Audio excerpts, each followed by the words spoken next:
بسم الله الرحمن الرحيم. الحمد لله رب العالمين، والصلاة والسلام على رسول الله صلى الله عليه وآله وسلم. أما بعد، إذا كانت الخمرة أم الخبائث فإن الحسد هو أبو الخبائث. كلمة هل كل جيد وحوي هاي هدي أي خمرة تهي xumaan oo dhan haddii ay hooye u tahay, sidoo kale xasadkuna wuxuu aabba u yahay xumaan oo dhan. xasadku wuxuu ku jiraa dunuubta waaweyn ayuu weliba sayid u yahay.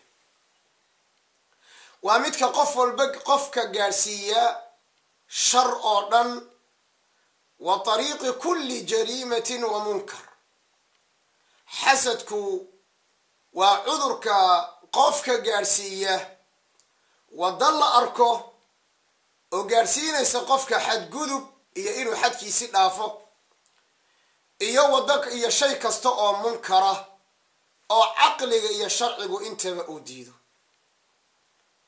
xasadka sababkiisa waxaa ku yimaada dembiye aad u fara badan, waxaana laga dhaxlaa halaag aad iyo aad u weyn. waxaa ka mid a cudurrada uu keeno xasadku dadku inay kala tagaan, dadku inay isgooyaan. wuxuu keenaa cuquuq, xataa labada isdhashay ama isla dhalatay inay caaq isku noqdaan. bal mararka qaarkood wuxuu gaadhaa xasadka jariimada iyo dembiga ka imaanaysa in dhig la daadiyo, sharaf ilaahay ilaaliyeyna in lagu xadgudbo, intihaaku lxurumaat, xoolo badan xaqdarro lagu dhunsado, xuquuq iyo waajibaad fara badanna is-hortaago. cudurka asagaa waxaa lagu imtixaamay dad fara badan oo ummadda islaamka ah ka mid a, cumuuman ummadda ka mid a, khusuusan ummadda muslimiinta ah ka mid a. qaybo dadka lagu yaqaano salaaxa iyo wanaagga iyo iimaanka lagu yaqaanana waa ku dhacaa. walaa adalla calaa dalika, tusaalaha ugu yaab badanee la keeni kara waxaa ka mid a مما حصل لبني آدم، مما حصل وحي دحمري آدم لبني آدم. نبي آدم لبدي سويل، نبي الله آدم لبدي سويل، حيث تحركت عوامل الحسد في نفس قابيل. نكلا إلى قابيل naftiisu waxay la fadhiisan weyday oo ay la buuxsantay xasadnimo uu u qaaday walaalkii qaabiil oo ay walaalo ahaayeen. fatawacat lahu nafsuhu qatla akhiihi faqatala. wataan soo sheegaynay xaasidnimadu jaraa'imka ay keensato dhiig baa ka mid a. فطوعت له نفسه قتل أخيه، ماذا فعل؟ فقتله ولالكي بدله فأصبح من الخاسرين. عذرك حسدك وحوك حنباري على إهلاك نفسه بقتل أقرب الناس منه إليه. وحوك حنباري إنه نفتيسه وهلاك الردو، oo naftiisu muxuu ku halaajiyey? wuxuu cudurkaa gaarsiiyey inuu dilo biaqrabi nnaasi ilayh, biqatli aqrabi nnaasi ilayh. waa ciddii hadday shafaqo iyo naxariisun u geli lahayd, cidday u geli lahayd ayuu dilay. waa ciddii haddii dhib unuu ku imaan lahaa, dhibka asaga uu ku difaaci lahaa. walidaalika muxuu noqday ninka la yidhaahdo haabiil. wasaara imaaman likulli qaatilin bigayri xaq ilaa qiyaami saaca. cid kasta oo cid kale xaqdarro ku disha imaam iyo hogaamiye ayuu u noqday. dembi kasta oo ka imaanayana oo fool xunna camalkiisa uu bilaabay ee xaasidnimadu gaarsiiyey ayaa ilaa qiyaami saaca u soconaya, mushaar u soconaya. yaquulu sala allahu calayhi wasalam laa taqtul nafsun dulman, laa tuqtalu nafsun dulman, nafi dulmi laguma dilo, dulmi iyo gardarro iyo xadgudub laguma dilo, ilaa kaana cala bni aadama alawala kiflun, ilaa aadamkii hore ibni aadam wiilkiisii wuxuu ku leeyahay qayb iyo nasiib dhiiggaas qofkaa la dilay. sababta ugu yeesho waa maxay? liannahu awala man sanna alqatla, waa ciddii ugu horreysay oo jidaysay dilka. walidaalika baa culummadu waxay dhaheen alxasadu awalu dambin, xaasidnimadu ama cudurka xasadki ahay waa dembiga ugu horreeyey oo alle lagu caasiyey samada, waana dembiga ugu horreeyey ee alle lagu caasiyey dhulka. fa amaa fi samaa fa xasadu ibliis liaadam, samada xaasidnimada ka dhacday waa xaasidnimadii ibliis uu xastay aadam. usjuduu liaadama fasajaduu ila ibliis. wa amaa fi lardi faxasaduu qaabiil lihaabiil, qaabiil xaasidnimadii uu xastay waya lihaabiil. arrinkaa waxaa kaloo asna ku tusinay khatarta ay xaasidnimadu leedahay ayuha alikhwa. arrintii dhex martay nebi yuusuf iyo walaalihii qur-aanku ilaahay nooga sheekayey subxaana. waa usro wanaagsan, waa nasli iyo sulaalo ambiye ah, dad wanaagsan. ibnu kariim wamaca dalika arrintaa way ka dhacday. id qaaluu liyuusufa layuusufu wa akhuuhu axabu ilaa abina mina wa naxnu cusba. wuu naga jecel yahay annagoo koox ah, wiilka yara yuusufa baana laga jecel yahay. ina abana la fii dalaali mubiin. wanatiija اqtuluu yuusufa aw iطraxuuhu ardan yakhlu lakum wajhu abiikum watakunuu min bacdi qawma صaalixiin. qaala qaa'ilu minhum laa taqtuluu yuusufa waalquuhu fii ghayaabati اljub yaltaqithu bacdu sayaarati in kuntum faaciliin. mu'aamaradu maxay ku timid? na raaci walaalkayo, jamaaco ayaanoo waa ilaalinaynaa, waa walaalkayo, noo ilaali alaabtaas. kadibna qisadu meeshay ku dambaysay waa la yaqaanay.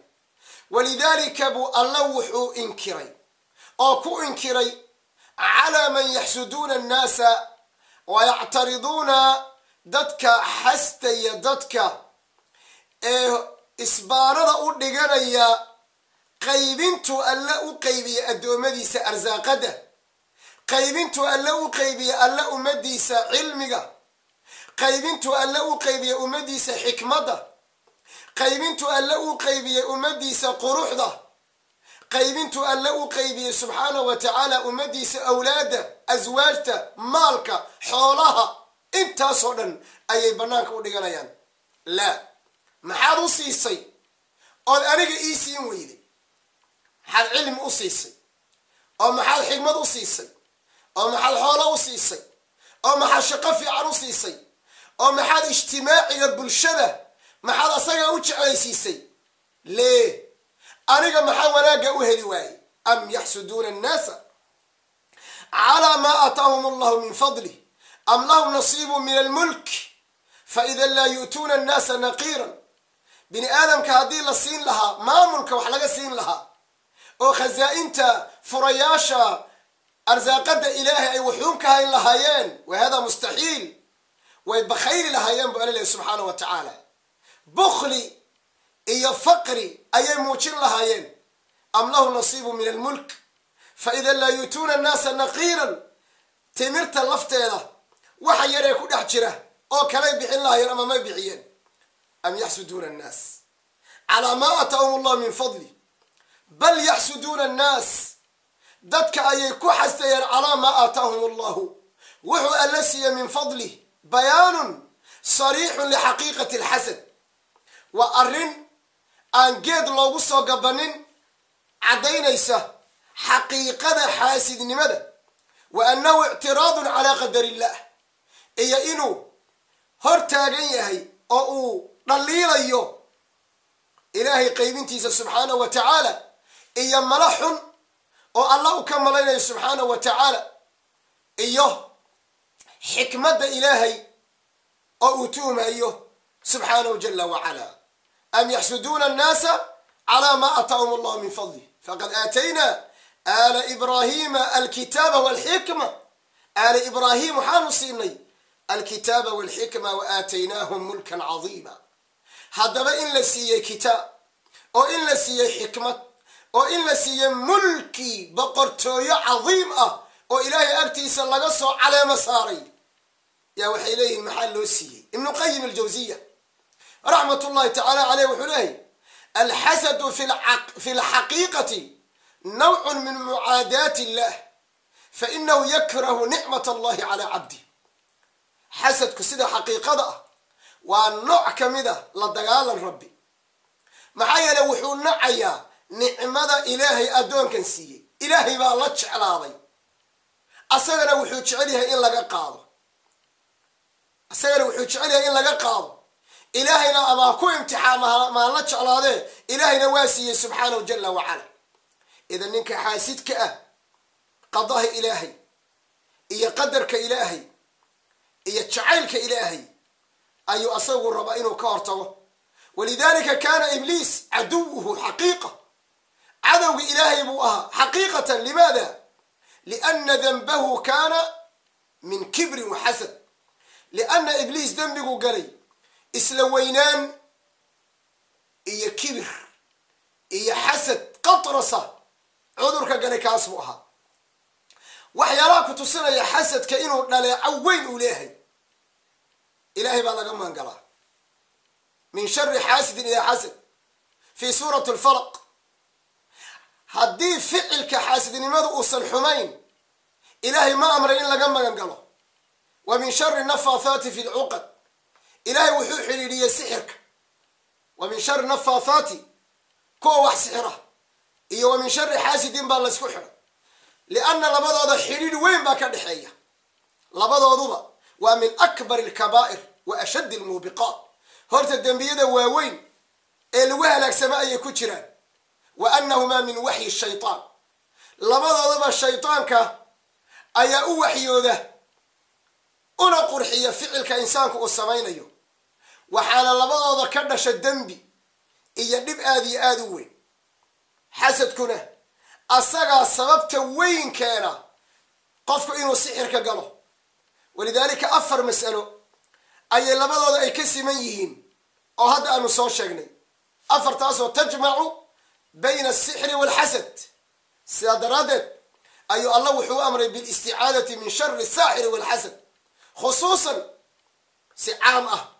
khaasatan waxaa laga maangalayaa xaasidka ilaahay wuxuu nabigeena calayhi salaatu wasalaam wuxuu ka sheekeeyey ana hada addaa aladi ibtuliyat bihi hadihi lumma cudurkan hadda aanu sheegnay ummadda lagu imtixaamay in badan oo kamida ama qaybo kamida huwa daau lumami asaalifa waaba cudur gooni annaga noo-a ma ahaane ummadihii horena waynala qabaan markaasuu midhaha xun ee ka dhalanayana nabigu waa nooga digay sal ly salam biyaha ay calwinayaan qashinka ay soo tuurayaan muslimiinta cuqdada iyo xumaanta ay ku beerayaan dabba ilaykum daau lumami min qablikum cudurradii hore ayaa idinku habsaday cudurradii hore ayaa idinku dhacay alxasadu walbagdaa alxaaliqa hiya alxaaliqa xiirta weeye buu nabi sal ly slam mala dhahayo timay xiirtaa laakiin diinta ayay xiirtaa waladii nafsu muxamadin biyadih laa tadkhulu ljannata xataa tu'minuu walaa tu'minuu xataa taxaabuu afalaa unabi'ukum riwaayo kale walaa adullukum bishayin idaa facaltumuuhu taxaababtum afshu salaama baynakum muslimiintu inay qalbiga isu furaan muslimiintu inay isjeclaadaan muslimiintu cudurka xaasidnimada ah inay la dagaalamaan ee xaaliqada ah ee diintoodii xiiray ee adduunyadoodii xiiray ee cudurrada ka dhashay muslimiinta kala dilay ee muslimiinta kala caydhiyay ee dhiigga iyo curuuqda ka wada galay inay cudurkaa la dagaalamaan waa inoo ballan kale waa inoo mar kale ballankeennu waa inaan cudurkaa la dagaalanno ballankeennu waa inaan qadaha iyo qadarka ilaahay aan ku raalli noqonno inta aanu kaga kulmayno xalaqa aan tan ka ahayn halkaasaan ku dabrayaa wassalaamu calaykum waraxmat ullahi tacaala wabarakaatuh